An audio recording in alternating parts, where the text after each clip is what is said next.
रामकृष्ण हरी दिंडी चालली पंढरी। संत तुकाराम महाराजांची पालखी आज निमगाव केतकी इथं मुक्कामी असणार आहे। दरम्यान बेलवाडीत पालखीचं पहिलं गोल रिंगण पार पडलं। हा अलौकिक सोहळा अनुभवण्यासाठी लाखो वारकरी उपस्थित होते। फडकणाऱ्या भगव्या पताका, टाळ मृदंगाचा गजर, माऊली नामाचा जयघोष, प्रचंड उत्साहाचं वातावरण या ठिकाणी पाहायला मिळालं। वारीचा पहिला उद्देश सफल झाला। अश्वाच्या पायाची धूळ कपाळावर लावण्यासाठी वारकऱ्यांनी एकच जयघोषात संपूर्ण आसमंत दुमदुमून गेला।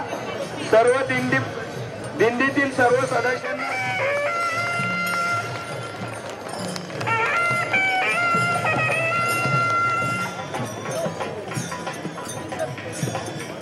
आशोपुरा घ्या, टाळ पताका यांनाच फक्त प्रवेश मिळणार आहे। मोकळे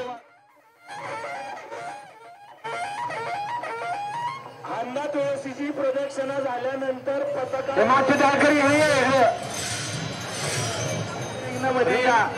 सर्व दिंडीतील सर्व सदस्यांना